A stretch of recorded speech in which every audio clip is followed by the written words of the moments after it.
मान ठाकरे जी, सुरेश महातो। धन्यवाद अध्यक्ष महोदय। मैं मेरे शपथ ग्रहण के बाद पहली बार इस सभागृह में बात कर रहा हूं। इसके पहले इस पवित्र सदन में मैं जिनके आशीर्वाद से, जिनके मार्गदर्शन से यहाँ पहुंचा हूं, जो हमारे विपक्ष राष्ट्र के अध्यक्ष माननीय शरद पवार जी पवार साहब, इनको मैं आभार व्यक्त करता हूं।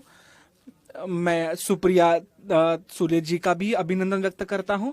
और बजट पे बात करने से पहले मैं मेरे महाराष्ट्र पे और मेरे भिवंडी मतदार क्षेत्र पे बात करना चाहूंगा।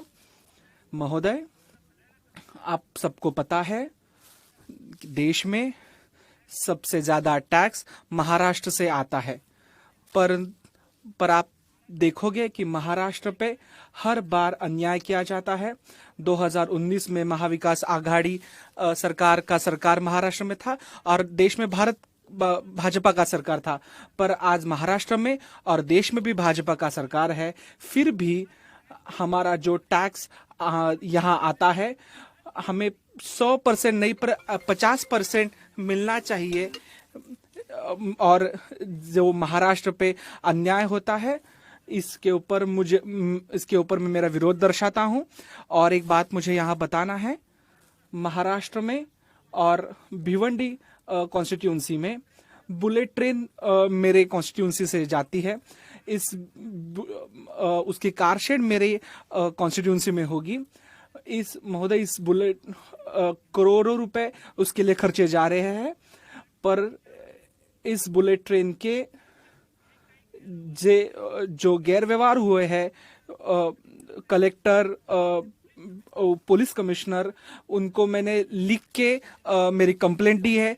जो माननीय मोदी जी का ड्रीम प्रोजेक्ट है, उसमें भी काला बाजार हुआ है। ये एक बड़ी बात है देश के लिए, मैं उनका कांग्रेचुलेट भी करूंगा। पर यहाँ पे बहुत बड़े पैने पे बेईमानी हुई है। बहुत सौ करोड़ रुपए रिवैल्यूएशन करके 2020 में एक जगह पे एक स्ट्रक्चर का 100 रुपए, उसका वैल्यूएशन 100 रुपए था। 2024 में उस जगह का, उसी स्ट्रक्चर का वैल्यूएशन 500-600 रुपए किया जाता है। ऐसे बहुत से करोड़ का फ्रॉड यहाँ पे हुआ है। हम जब इतना पैसा मंजूर किया थे खर्चे, तभी उस पे कुछ हमें निर्बंध होने चाहिए। मैं यहाँ आपको बताना चाहूंगा कि इसके ऊपर मुझे आपके बारे में मुझे यहाँ बताना है। और ये बताने से पहले, मुरबाड ट्रेन का हमारा एक सब्जेक्ट है। एक स्वर्गीय नाना शंकर शेठ, इन्होंने रेलवे का पितामह कहा जाता है। नाना शंकर जी का जन्म मुरबाड में हुआ है, पर मुरबाड तालुका बहुत सालों से रेलवे के प्रतीक्षा में प्रलंबित है। अभी तक वहां पे ट्रेन पहुंची नहीं है। और रुमा ट्रेन को परमिशन भी मिली है, 800 करोड़ रुपए दिए भी गए हैं, पर अभी भी लैंड एक्विजिशन पे बस 1300 करोड़ रुपए की और आवश्यकता है। पर ये 1300 करोड़ 2022-23 से आज तक हमें दिए नहीं गए हैं। वो 1300 करोड़ हमें दिए जाए तो मुरबाड के लोगों को ट्रेन मिल जाएगी।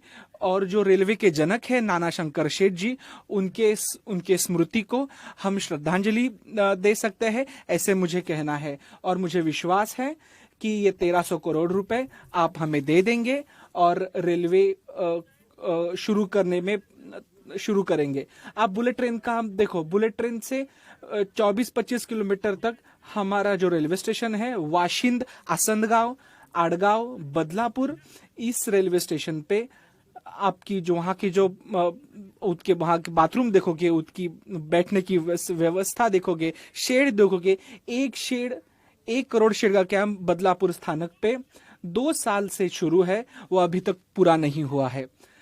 एक जगह पे बुलेट ट्रेन जैसे बड़ा प्रोजेक्ट हम यहाँ ला रहे हैं, पर दूसरे जगह पे कुछ करोड़ का विषय है, पर हम वहाँ पे नहीं देख पा रहे हैं। मध्यम वर्गीय, उस मध्यम वर्ग के लिए आप कृपया हमारे यहाँ पे देखिए।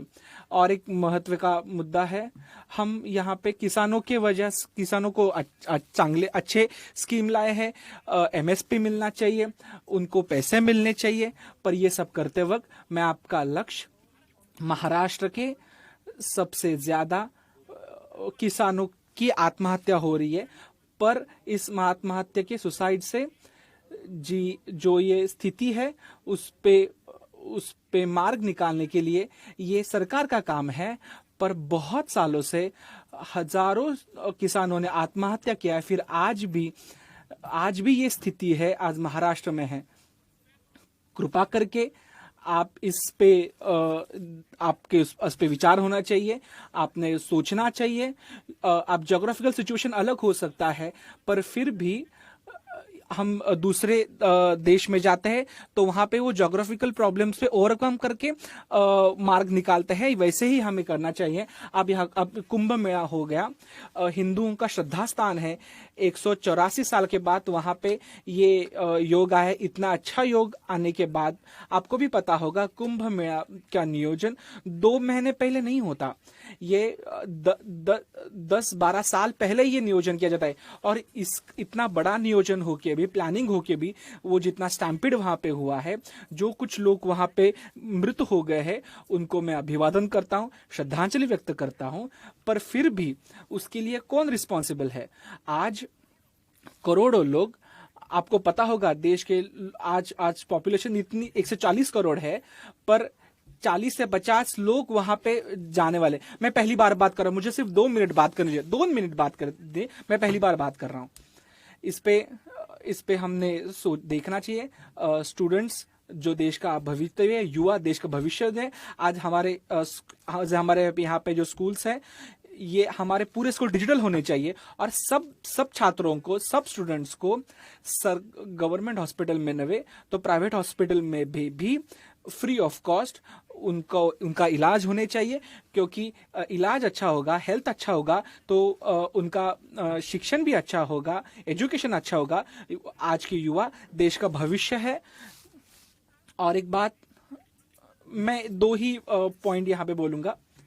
बीड़ परभणी जैसी स्थिति, 2 मिनट, अध्यक्ष महोदय, बीड़ परभणी जैसी स्थिति मेरे भिवंडी लोकसभा मतदार संघ में है।